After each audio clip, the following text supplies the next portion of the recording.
Willa Greer, at 71 years old, had believed that 36 years of nursing, 36 years of holding the hands of the dying, of reading monitors in the blue glow of the ICU at 3 in the morning, of standing on her feet for 12-hour shifts until her ankles swelled and her back ached and the veins in her calves rose like rivers on a map, had earned her a place at the table of her own life.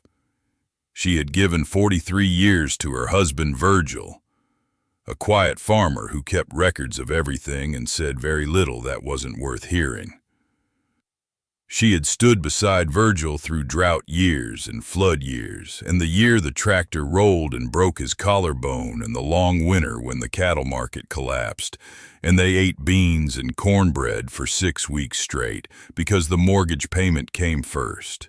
Then, 11 months before this story begins, Virgil's heart had given out on a Tuesday afternoon in December while he was walking the fence line on the North 40, and before the first crocuses pushed through the frozen ground at his grave in the Greer family plot. His younger brother Cecil had already started talking about the will. Willa wasn't just overlooked, she was sorted, categorized, and filed under handled, as if 43 years of marriage and a lifetime of sacrifice could be reduced to a line item on an inheritance spreadsheet and dismissed with a handshake.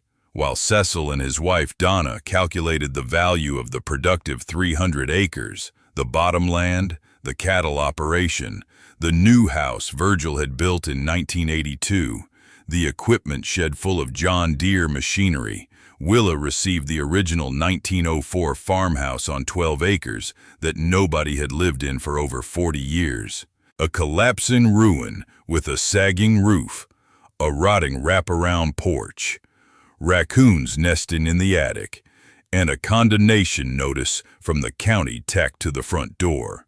"You got the tear down, Willa," Cecil had said, his red face splitting into a grin across the attorney's conference table.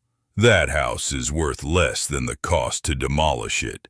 But what Cecil and Donna didn't know, what they were too greedy, too loud, and too certain of their own cleverness to suspect, was that beneath the rotting boards of that wraparound porch, hidden inside a sealed concrete storm cellar that Virgil had built in 1994 and told everyone was a drainage fix, lay a fireproof filing cabinet containing original 1889 land patents that proved the farmhouse lot's legal boundaries extended far beyond the 12 acres everyone assumed. The original homestead claim was 160 acres, and Cecil's most productive fields, his prize bottom land, were actually within the farmhouse deed's boundaries.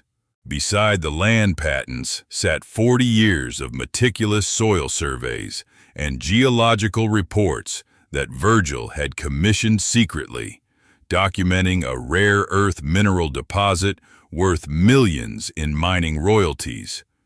And beneath those documents, in a sealed envelope addressed to Willa, was a letter from her husband explaining that he had discovered the land patent discrepancy 30 years ago when Cecil first tried to cheat him, and instead of fighting, he had quietly gathered evidence, commissioned surveys, and sealed everything under the porch of the house he knew his brother would never want.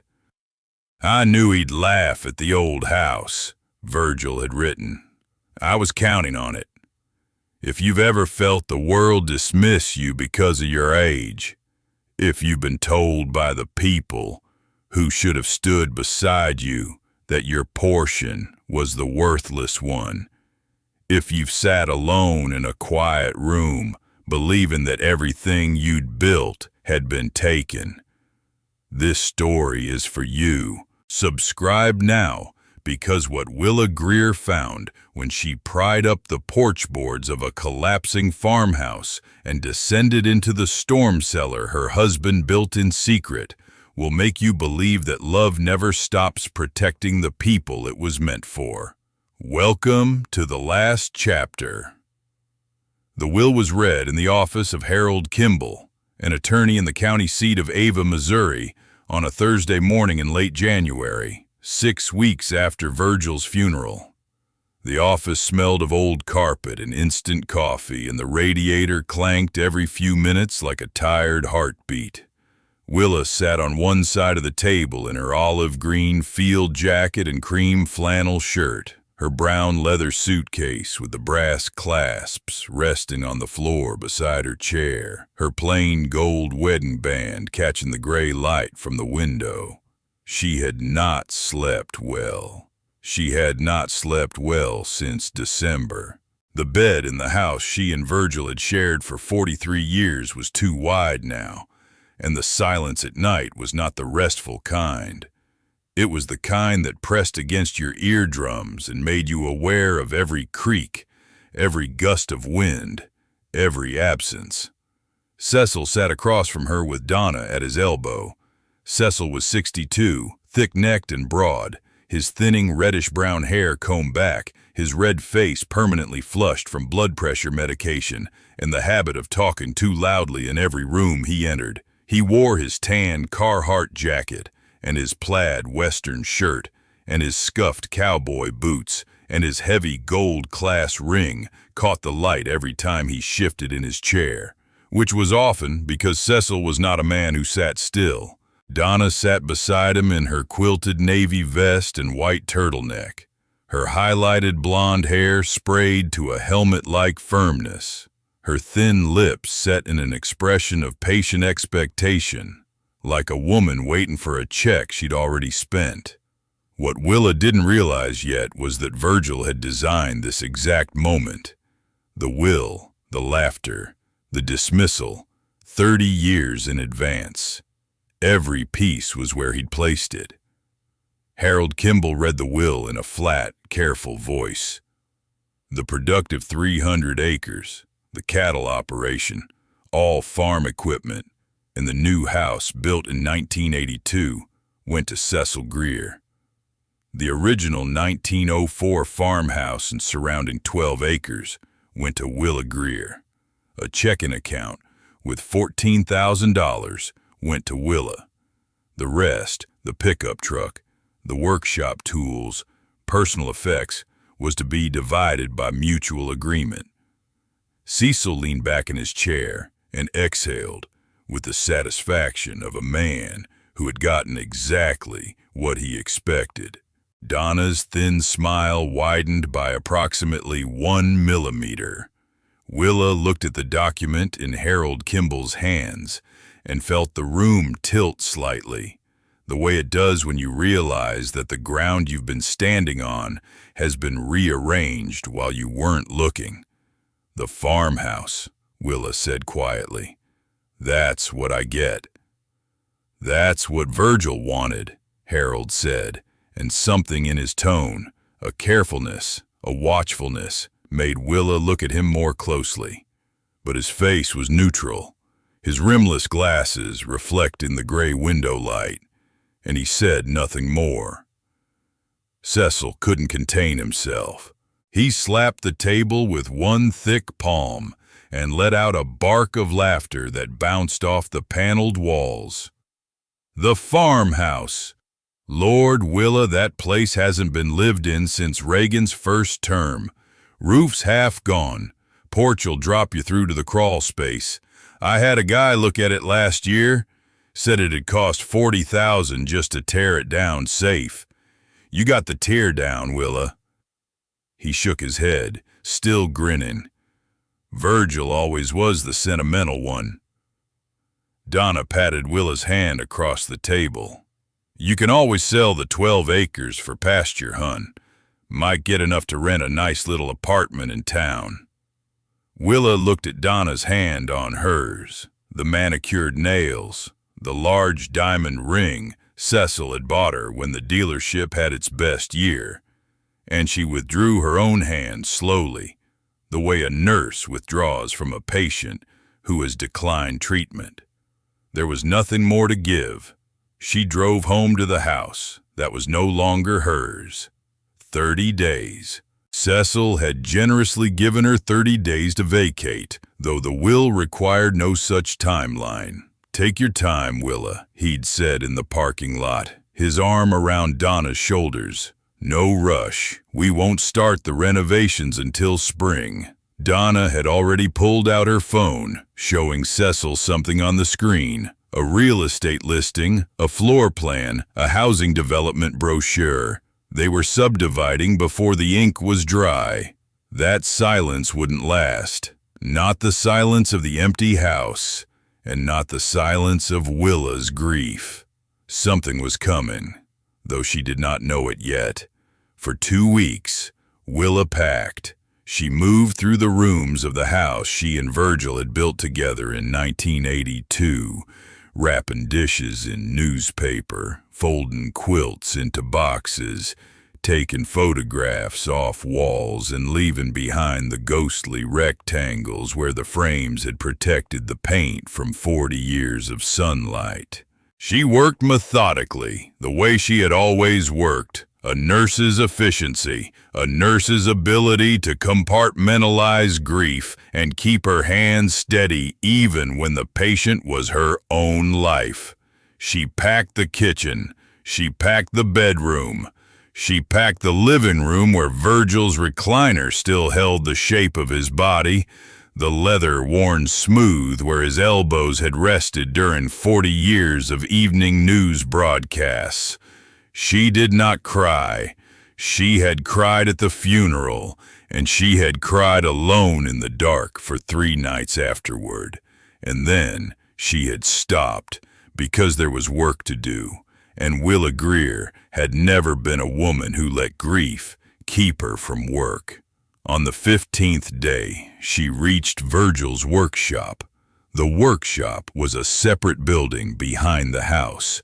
A cinder block structure with a tin roof and a concrete floor that Virgil had built with his own hands in the spring of 1985. It smelled like motor oil and sawdust and the particular metallic tang of old tools. Virgil had been a man who kept everything organized. Pegboard walls with the outline of each tool drawn in permanent marker so you could see at a glance what was missing. A workbench clean enough to eat off. Filing cabinets labeled by year. Virgil had kept records of everything: rainfall, crop yields, cattle weights, fuel consumption, equipment maintenance, fence repairs. He had kept notebooks, dozens of notebooks, the cheap composition kind with the marbled black and white covers, filled with his small, precise handwriting. Willa began boxing the notebooks, working from the shelf nearest the door toward the back wall.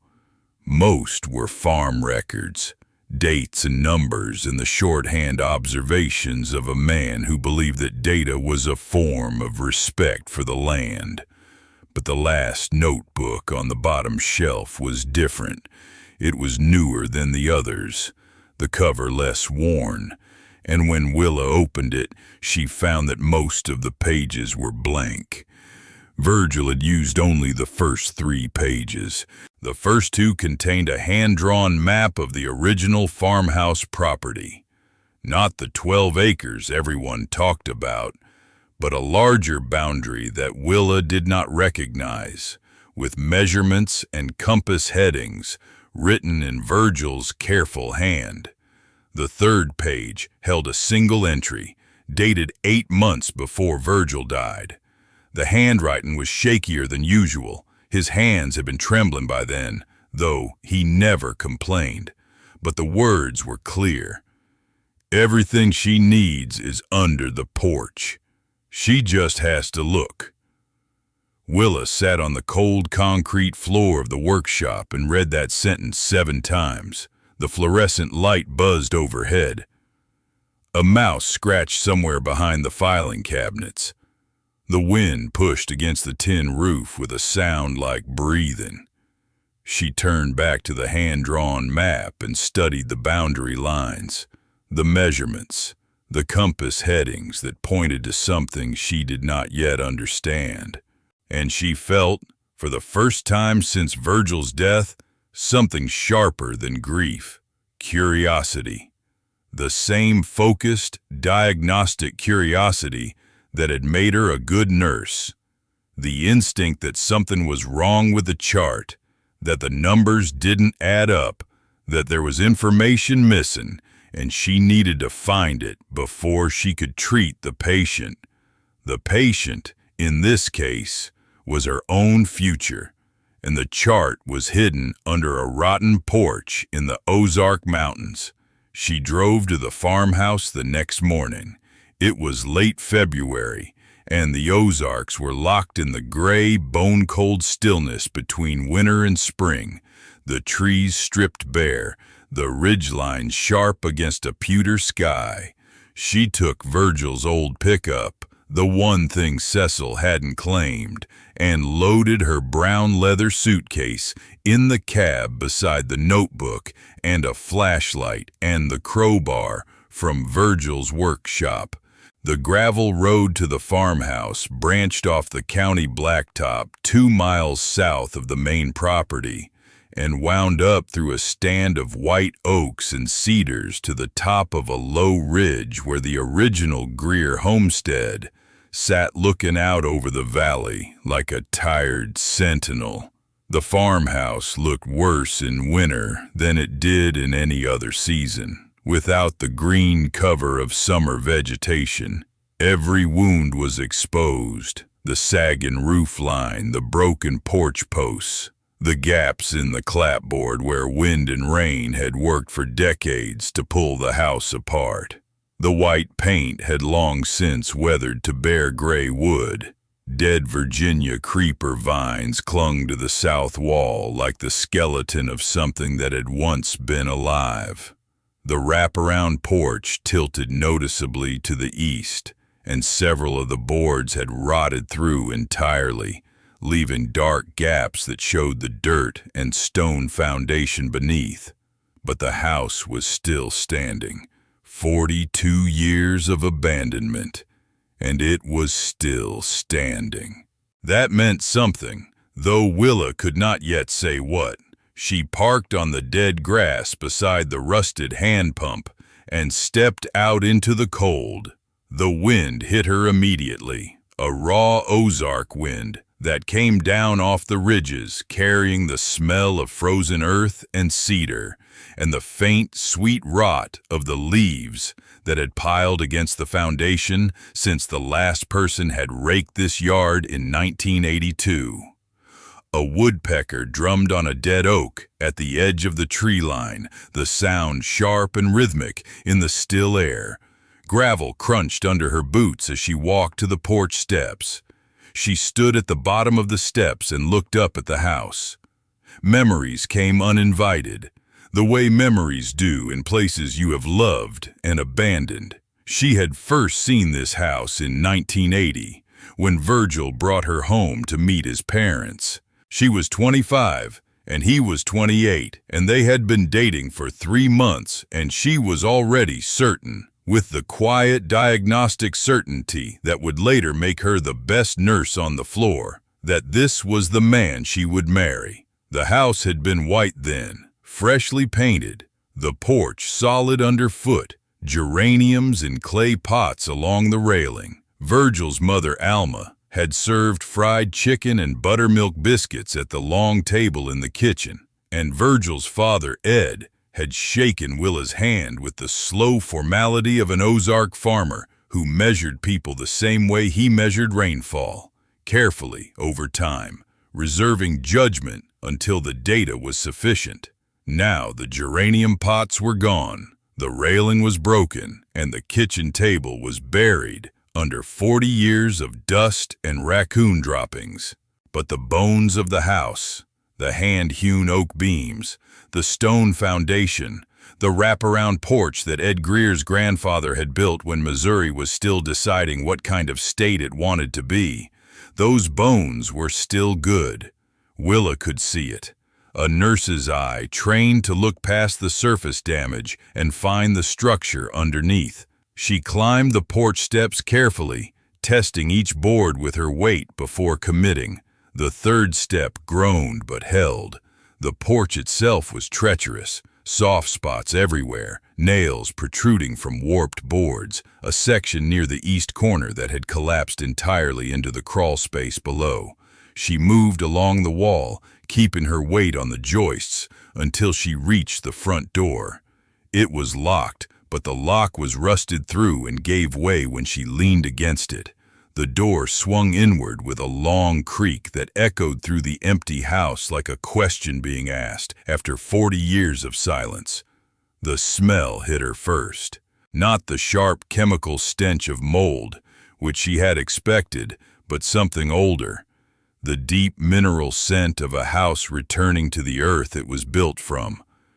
Wood and stone and dust and the ghosts of 1,000 meals cooked in the kitchen, and the faint lingering trace of wood smoke from a fireplace that had not held a fire since the Carter administration. Beneath it all, barely detectable, was a smell she recognized from her hospital years. The smell of sealed spaces, of air that has been held still for so long it has forgotten how to move. There was something closed inside this house, something contained, and Willa's trained instincts, honed by decades of walking into patient rooms and knowing within 30 seconds whether the diagnosis was right or wrong, told her to pay attention.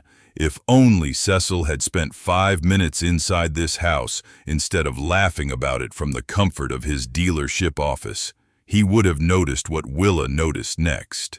She stepped inside and swept her flashlight across the front room. Wide pine floorboards, warped and stained, mouse droppings scattered like dark confetti, peeling wallpaper, a faded rose pattern that Alma Greer had chosen in 1952, a stone fireplace with a cracked mantel, empty rooms opening off a central hallway, each one holding nothing but dust, and the smell of old wood, and the hollow echo of footsteps that had no business being there. She walked through the house slowly, room by room, the way she had once walked through hospital wards at the start of a shift, assessing, cataloging, noting what was damaged and what could be saved. The kitchen was the worst. The ceiling had partially collapsed, letting in water that had rotted the floor and the cabinetry and the countertops until they sagged like wet cardboard. But the stone fireplace in the main room was intact. The staircase to the second floor was solid. The hand-hewn oak beams that supported the structure were sound,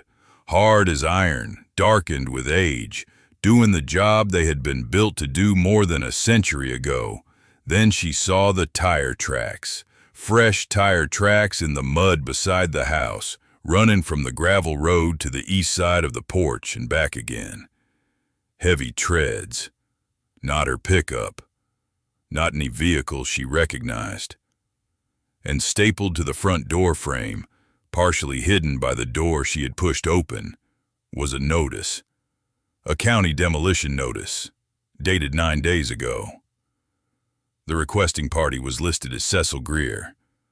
The scheduled demolition date was 14 days from now. Cecil had filed to tear the house down. Without telling her, without asking, without a single phone call. He had sent an inspector, filed the paperwork, and scheduled a demolition crew to flatten the only thing Virgil had left her.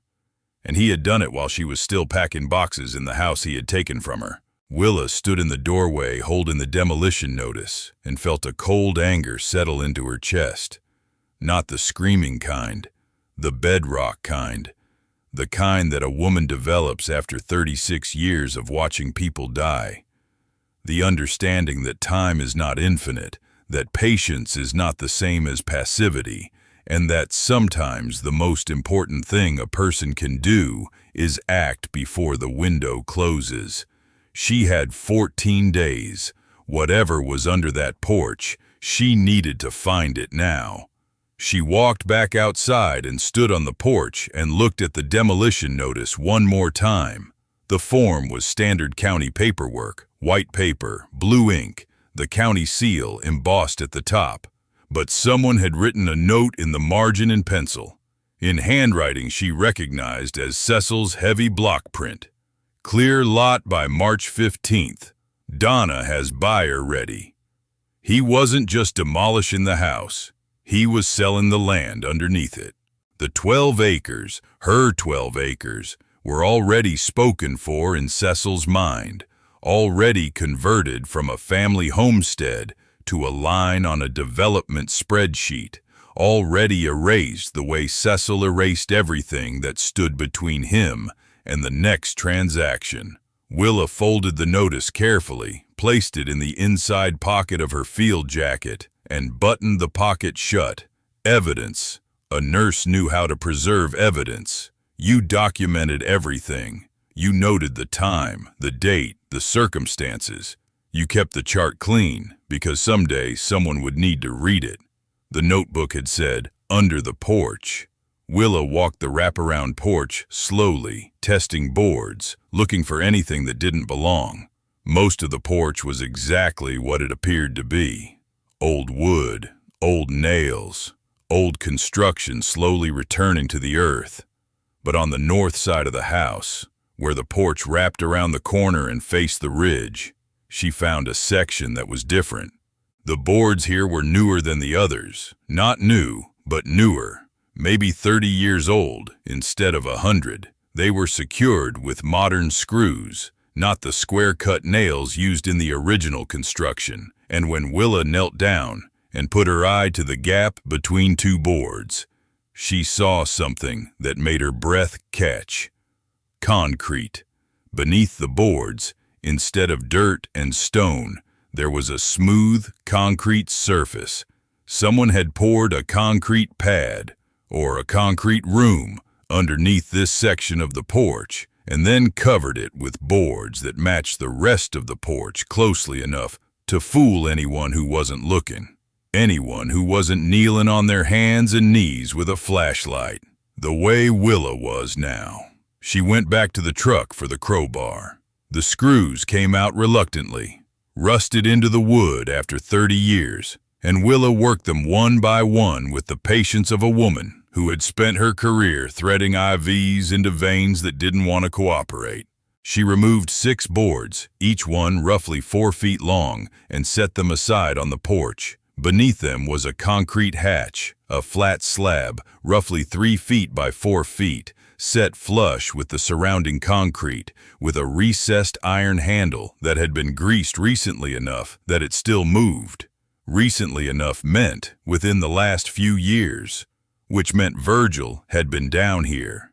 Virgil had been maintaining this entrance, keeping it functional, keeping it ready, even as his health declined and his hands trembled and the rest of the world believed he was just a quiet farmer who kept records of the rainfall. She pulled the handle. The concrete hatch swung upward on heavy iron hinges, releasing a breath of cool, dry air that smelled like concrete dust and metal, and the faint chemical scent of fireproofing material. Below the hatch, concrete steps led down into darkness. Willa knelt at the edge and shone her flashlight into the opening. The beam caught the smooth gray walls, the clean concrete floor, the sharp right angles of a space that had been built with precision and purpose. This was not a drainage fix. This was a vault. Virgil had built his wife a vault, and he had hidden it in the one place on earth that his brother considered worthless. The irony was so sharp it almost made her laugh. Almost. But the ache in her chest, the ache of understanding that Virgil had spent 30 years preparing for this moment while she made his dinner and folded his shirts and never once suspected, turned the laugh into something quieter and more painful. She swung her legs over the edge and found the first step with her boot. Willa turned on her flashlight and descended. The storm cellar was roughly 10 feet by 12 feet, with poured concrete walls and floor and a ceiling just high enough for Willa to stand without ducking. It was dry. It was clean. There were no cobwebs, no moisture stains, no sign of the decay that consumed the house above. Virgil had built this space to last. He had built it with the same meticulous care he applied to everything. the same care that had made him keep 40 years of rainfall records in composition notebooks, the same care that had made him the kind of farmer whose fences never sagged and whose cattle always had water. Against the far wall stood a fireproof filing cabinet, a 4-drawer model, gray steel, the kind you see in offices and banks and places where documents matter.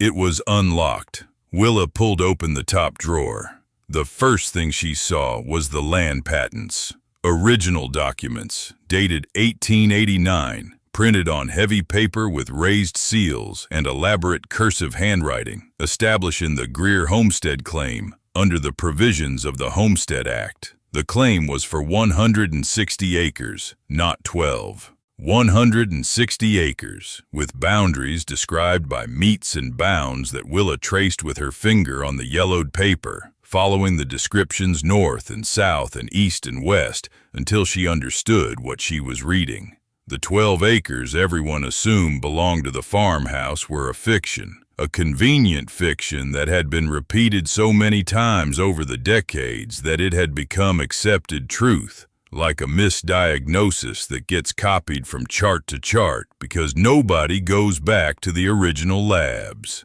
The original homestead claim was 160 acres, and those acres included. Willa checked the boundary descriptions twice, then a third time, her heart hammering. Cecil's bottomland. Cecil's most productive fields. The fields he had inherited through the will. The fields he was already planning to farm this spring. The fields that Donna was planning to sell to a housing developer. Those fields were within the boundaries of the farmhouse deed. They belonged, legally and historically, to the farmhouse property.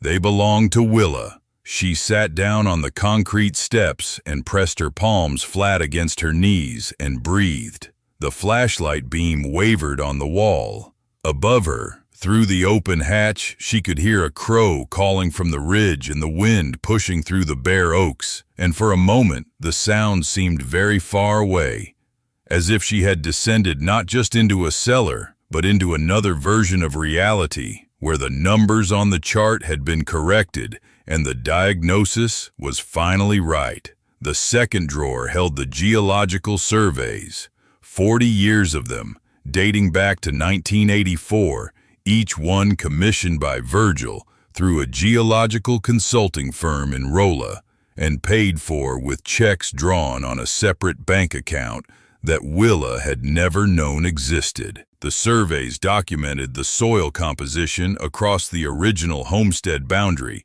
all 160 acres, and they told a story that made Willa's hands tremble as she read. Beneath the topsoil and clay of the Ozark ridges, concentrated most heavily in the very bottomland that Cecil prized, was a deposit of neodymium, a rare earth mineral now critical for electric vehicle batteries and wind turbines, and the kind of advanced technology that was reshaping the global economy. The most recent survey, dated 2 years before Virgil's death, included an estimated valuation prepared by the consulting firm. The number had so many zeros that Willa read it 3 times to make sure she wasn't transposing digits. Millions. Not thousands, millions in potential mining royalties, sitting beneath the fields that Cecil had laughed about inheriting while tossing Willa the deed to a teardown. The third drawer held the letter. It was in a sealed envelope, cream-colored, with Willa's name written on the front in Virgil's careful hand. She opened it with the same steady fingers that had opened 1,000 chart envelopes in her nursing career. But her eyes were blurring before she unfolded the first page. "Dear Willa," the letter began, "if you're reading this, it means I'm gone, and Cecil got what he wanted, or what he thinks he wanted. I need to tell you something I should have told you a long time ago, and I'm sorry I didn't. I was trying to protect you, and maybe I was trying to protect myself. And maybe I was just being a stubborn Ozark farmer who thought he had more time than he did." She called Margaret Hollis first. Margaret was 73, a retired courthouse clerk who had spent 41 years in the county recorder's office and knew every deed, lien, and land patent filed in the county since statehood. Margaret had been Willa's friend since they served together on the hospital auxiliary board in 1993, and she was the kind of woman who could read a legal description the way Willa could read an EKG, fluently, accurately, and with a nose for anomalies. "Margaret," Willa said, "I need you to pull the original homestead patent for the Greer property, the 1889 filing, not the subdivision records, the original claim." "Willa, what's going on? You sound like you've seen a ghost." "Maybe I have. Can you pull it?" "I can pull it in 20 minutes. I still have my keys to the records room. Larry never asked for them back when I retired, and I never offered." Margaret paused. "Willa, does this have something to do with the will?" "It has everything to do with the will. Call me back." Margaret called back in 18 minutes. Her voice was different, lower, more careful, the way people speak when they're holding information that could change someone's life. "Willa, I'm looking at the original patent right now. 1889, filed by Jeremiah Greer. 160 acres, just like you said. The boundary description matches what you read me from Virgil's documents. And Willa, I've been checking the chain of title. There's no subdivision on record, no legal partition. The 12-acre description that everyone uses, it's from a county assessor's note in 1947, an informal notation, not a legal conveyance. Someone at the assessor's office drew a line around the farmhouse on a tax map, and over the years everybody started treating it like a legal boundary. But it's not. The original patent was never amended. The farmhouse deed covers 160 acres, which means Cecil's bottom land is inside your boundary. Yes, Willa, the will gave Cecil land that was already yours. Or rather, land that was always part of the farmhouse parcel that the will gave you. Willa closed her eyes. She was sitting on the porch of the farmhouse, the phone pressed to her ear, the cold Ozark wind pulling at her jacket. A coyote called from somewhere in the hollow, a long, wavering cry that rose and fell and dissolved into the gray sky. "There's more," Willa said. "Virgil had geological surveys done, 40 years of them. There's a mineral deposit under the property." "What kind of mineral?" "Neodymium, rare earth." "Margaret, I need to talk to someone who understands what these surveys mean." The geologist's name was Dr. Ray Hadley. He was 76 years old, semi-retired, and he had been the one Virgil had hired through the consulting firm in Rolla to conduct the soil surveys for the past 4 decades. When Willa called the number she found in Virgil's files, Dr. Hadley answered on the second ring, and when she explained who she was, there was a long silence on the line. "Mrs. Greer," he said finally, "I've been wondering when you'd call. Virgil told me you would eventually. He said you'd find the cellar and you'd read the surveys and you'd want to know what they mean. He told me this about 3 years ago, sitting right there in my office in Rolla, looking at me with those quiet eyes of his.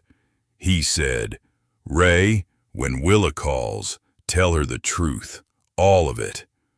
Tell me the truth, Dr. Hadley, all of it." Dr. Hadley cleared his throat. She could hear him settling into a chair, the creak of old springs, the shuffle of papers being gathered. When he spoke again, his voice had the careful cadence of a scientist presenting findings, measured, precise, and aware that the numbers he was about to recite would change the shape of someone's life. "The neodymium deposit under your property is significant, not the largest in Missouri, but concentrated and accessible. The most recent assays, the ones I ran 2 years before Virgil passed, indicate recoverable reserves valued at between $8 and $12 million in mining royalties, assuming a responsible extraction lease with a reputable firm. The deposit is concentrated most heavily beneath the bottomland on the east side of the property. Cecil's bottomland. Except it's not Cecil's, is it? Not if the original patent holds. And it does hold. Virgil had that confirmed by 3 separate title attorneys over the years. He was thorough, Mrs. Greer. The most thorough client I ever had. How long did he know? About the minerals? Since 1984, when I first identified the deposit. About the land patent discrepancy? Since 1993, when Cecil tried to get Virgil to sign over the farmhouse acreage so he could consolidate the parcels. Virgil went to the courthouse to pull the deed, found the original patent, realized the 12-acre boundary was a fiction, and instead of confronting Cecil, instead of filing a correction and starting a war, he came to me and said, "Ray, I need to know exactly what's under this land. All of it. Start testing." And he paid for the surveys out of a separate account for 40 years, and he never told a soul except me. And me, Willa said quietly. He told me, just not while he was alive. There was a long pause on the line. Willa could hear Dr. Hadley breathing, and beyond that, the distant sound of traffic on whatever street his office sat on in Rolla. And beyond that, the particular silence of 2 people connected by a dead man's planning. 2 strands of a web that Virgil had woven over decades, each strand placed with the patience of a man who understood that the most important structures are the ones nobody sees. He was protecting you, Mrs. Greer. He knew Cecil would fight, and he knew the fight would be ugly. And he didn't want you in the middle of it while he was still farming next to his brother. So he built the cellar, he sealed the evidence, and he waited. He told me once, this was maybe 10 years ago, he said, "The house is the key, Ray. Cecil will never want the house. He'll think it's worthless, and that's when Willa will find what she needs." He had it planned, Mrs. Greer. Every piece. Willa pressed her forehead against her palm and let the tears come. Not grief this time. Something more complicated. Love and sorrow and admiration and the particular pain of understanding. Too late. The depth of what someone had done for you in silence. "Thank you, Dr. Hadley," she said. "Don't thank me, Mrs. Greer. Thank Virgil. He was the most patient man I ever knew." Virgil's letter explained the rest. She read it that evening at the kitchen table of her rented apartment in town, the pages spread flat under the lamp, her reading glasses low on her nose, a cup of tea growing cold beside her elbow. "I discovered the land patent discrepancy in 1993, Virgil wrote, when Cecil came to me with a proposal to consolidate the family property. What he meant was, he wanted me to sign over the farmhouse and its acreage so he could sell the parcel to a developer who was sniffing around the county. I went to the courthouse to pull the deed, planning to sign it over, and that's when I found the original 1889 patent, 160 acres. Our family had been using a false boundary for 50 years, and nobody had ever checked. Cecil's prize bottom land, the land he inherited from Dad, the land he brags about at every cattleman's meeting, was inside the farmhouse deed all along. I didn't tell Cecil. I didn't tell you. I know that was wrong, and I'm sorry. But I knew Cecil, and I knew what he'd do if he found out. He'd lawyer up and fight, and the fight would tear the family apart, and I wasn't willing to do that while Mom was still alive. So instead, I started gathering evidence. I hired Ray Hadley to survey the land. I had 3 different title attorneys confirm the patent. I built the cellar under the porch in 1994, told everyone it was a drainage fix, and nobody asked twice because nobody cared about the old house. I sealed everything inside and I waited. I was counting on Cecil's contempt. I knew that when I died, he'd take the productive land and the equipment and the new house, and he'd laugh at the old farmhouse and give it to you like it was a consolation prize. And I knew you'd be the one to look. You always look, Willa. That's what makes you a good nurse and a good woman. You look at what everyone else walks past. The land is yours. The minerals are yours. The house is yours. Everything you need is under the porch. You just have to look. I love you. I should have said it more. Forgive a quiet man his quiet ways. Virgil? Willa pressed the letter against her chest and closed her eyes and sat in the lamplight for a long time, listening to the wind outside and the ticking of the clock on the wall and the sound of her own heart, steady, reliable, still beating after 71 years, still capable of breaking and remaking itself in the same afternoon. The attorney's name was Grace Whitfield, and she had an office in Springfield and a reputation for handling land disputes with the calm, surgical precision that Willa recognized from her own operating room years. Grace reviewed the land patents, the geological surveys, Dr. Hadley's reports, and Virgil's letter over 4 days. She called the county recorder's office. She called the state geological survey. She called 3 title insurance companies. And on Friday afternoon, she called Willa. Mrs. Greer, I've filed an emergency injunction to stop the demolition of the farmhouse. The county has agreed to halt all proceedings pending title review. Cecil's demolition request has been suspended.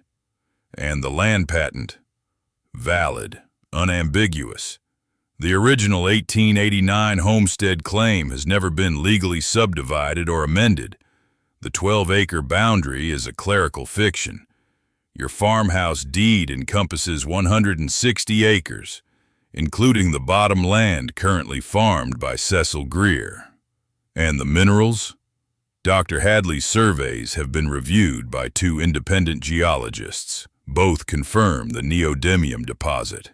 Mrs. Greer, I've arranged a meeting for Monday morning. I've invited Cecil and his attorney. I think it's time your brother-in-law understood what his brother left you.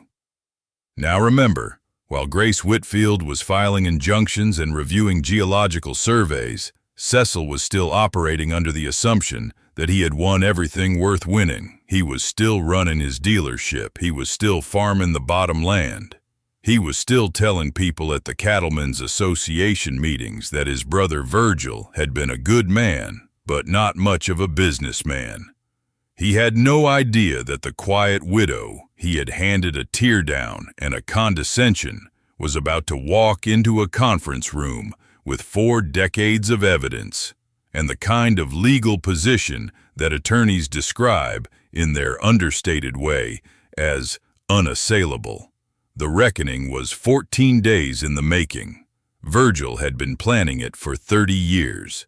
The meeting was held in Grace Whitfield's conference room on a Monday morning in March, the first warm day of the year, the kind of day when the Ozarks begin to loosen their grip on winter and the red buds show the first faint purple along the tree line. Willa arrived 20 minutes early. She wore her olive green field jacket and her cream flannel shirt and her brown wool skirt and her sturdy brown leather walking boots. And she set her brown leather suitcase with the brass clasps on the floor beside her chair, and she folded her steady hands on the conference table and waited.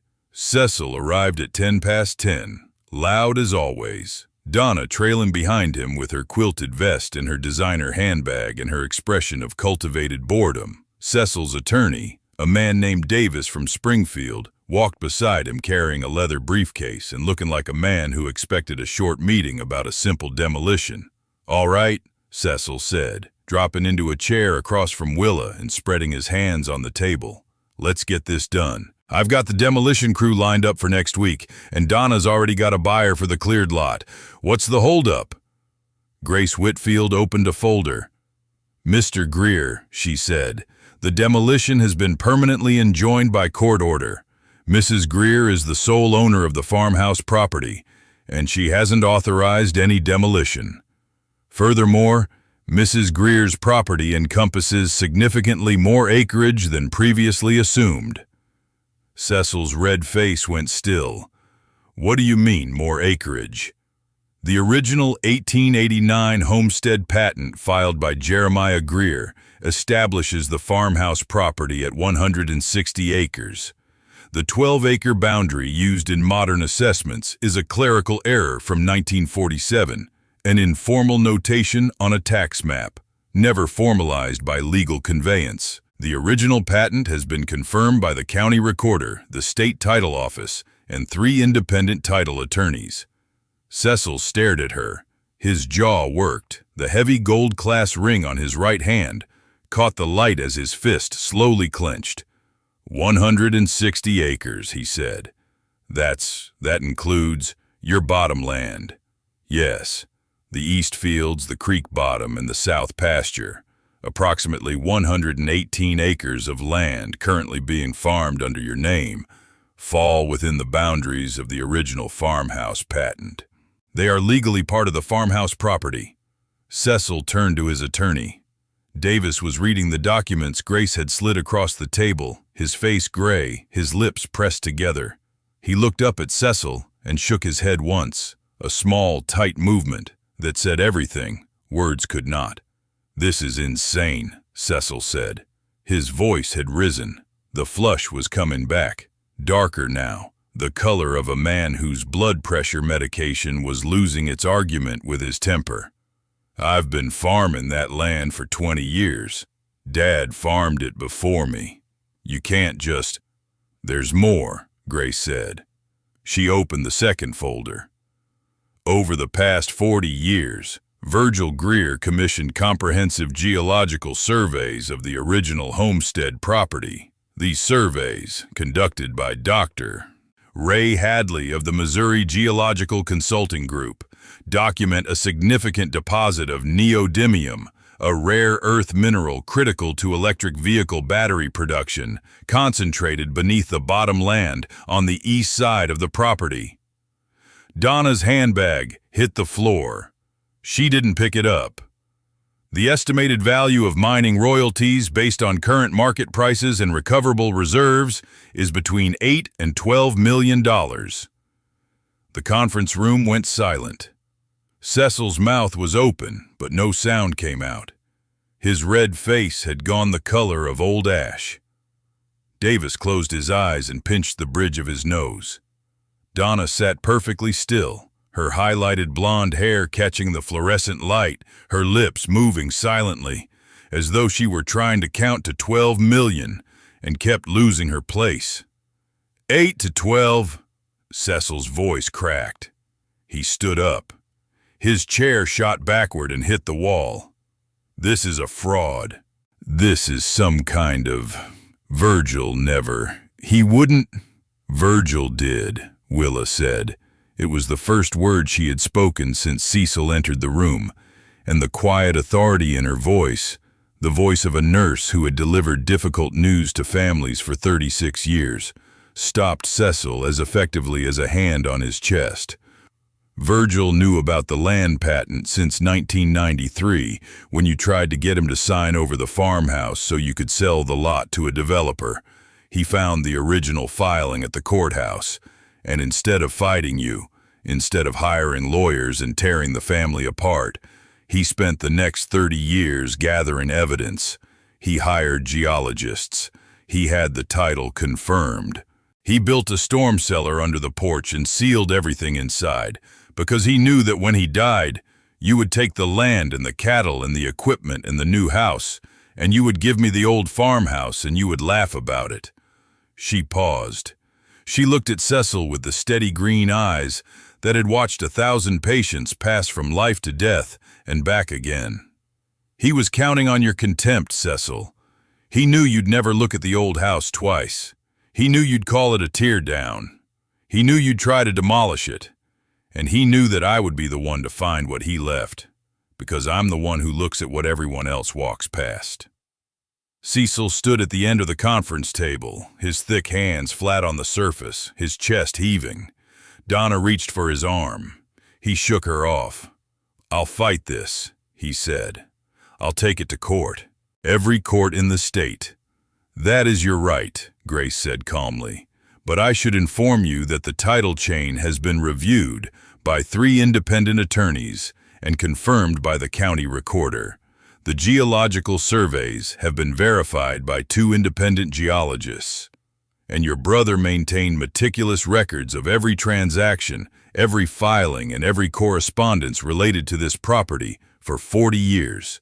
I have 4 filing drawers of documentation, Mr. Greer.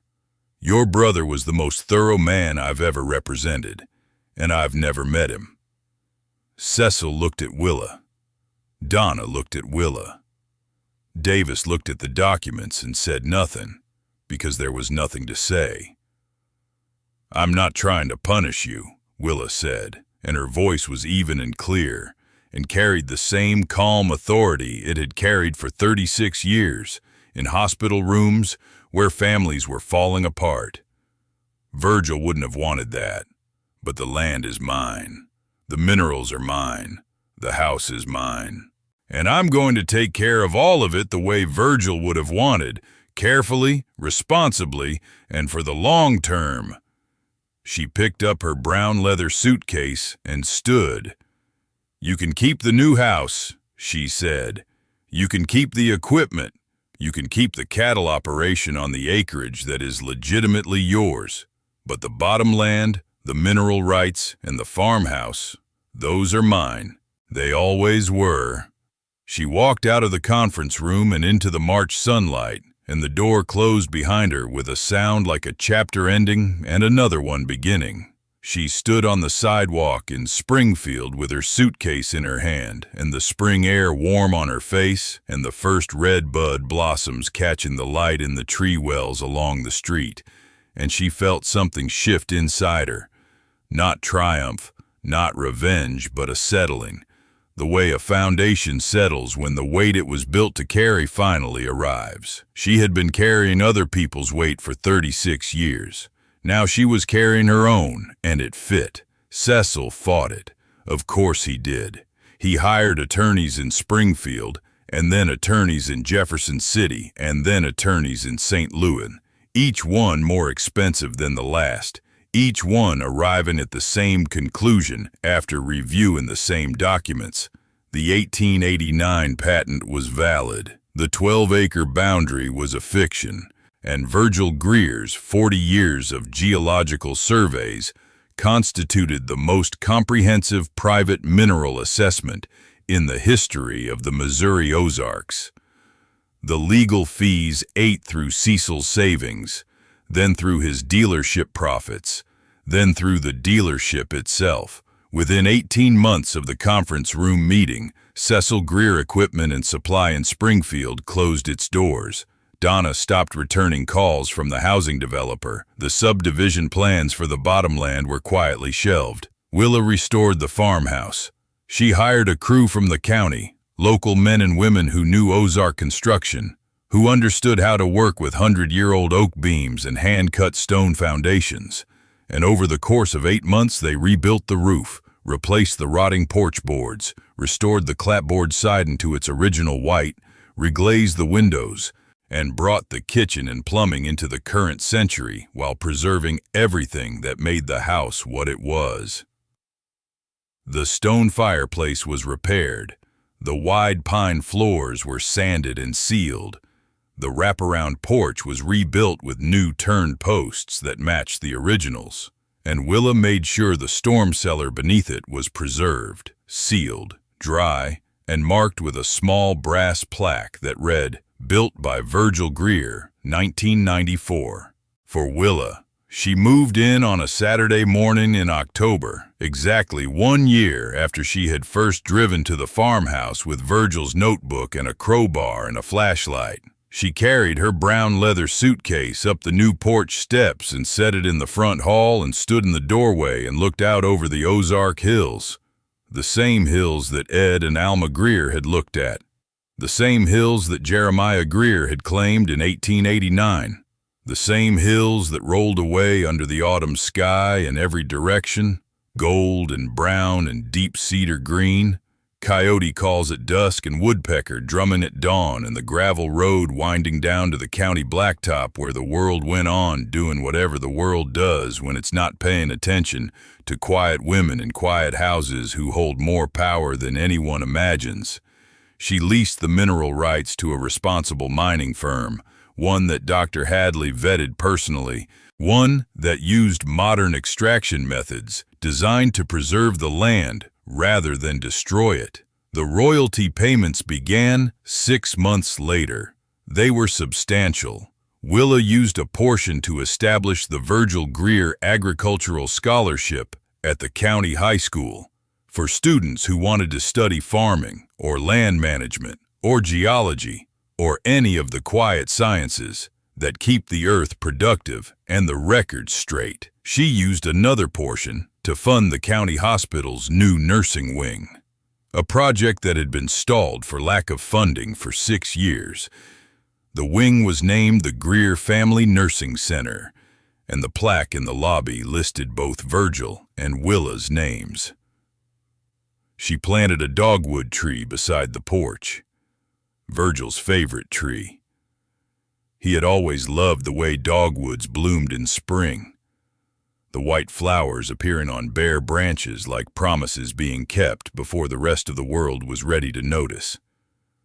She planted it on the north side of the house, near the section of porch where the storm cellar lay beneath, and she watered it by hand every evening through its first summer, standing on the porch with a watering can in one hand and her plain gold wedding band catching the last light of the day.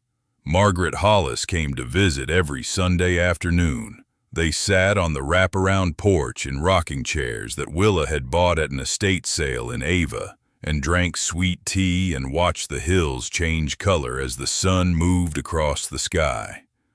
Margaret brought pie sometimes and gossip always, and the particular comfort of a friendship between two women who had worked hard lives and earned the right to sit still. "You know," Margaret said one Sunday, "I keep thinking about Virgil. 40 years he kept that secret. 40 years of soil surveys and title checks in that cellar under the porch, and he never said a word. Not to you, not to Cecil, not to anyone except Dr. Hadley. How did he do that? How does a man carry something that big for that long and never let it show?"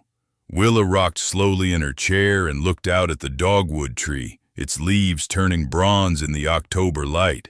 "He was a farmer," she said. "Farmers plant things and wait. That's all he did. He planted the evidence and he waited for the right season to harvest it. He just didn't live to see the harvest. But he knew who would. He knew." Willa touched the plain gold wedding band on her left hand. He always knew. The farmhouse stood on its ridge in the Ozark Mountains, white and solid and restored, the wraparound porch wrapping around it like arms holding something precious. The sagging roof was straight now. The broken posts were mended.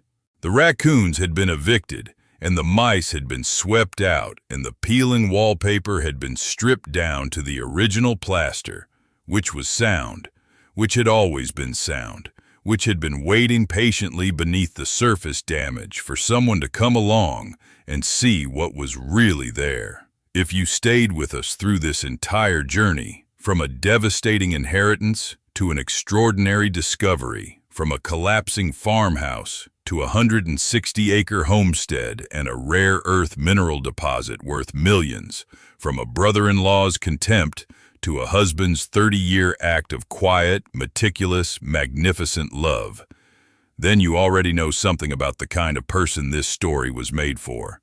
If Willa's story touched something deep inside you, if you've ever been dismissed because of your age, if you've been handed what everyone else called worthless and told to be grateful, if you've discovered that what looked like a devastating ending was actually the beginning of something better than you dared to imagine, then you understand why we tell these stories.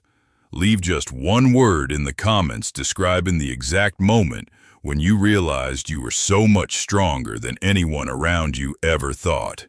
One word. That's all it takes.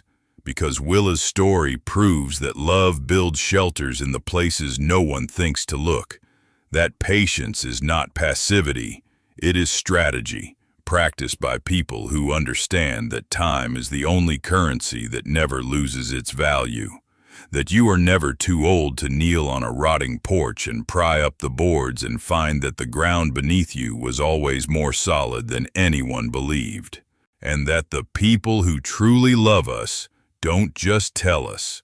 They build concrete cellars and commission geological surveys and write letters addressed to the one person they know will care enough to look.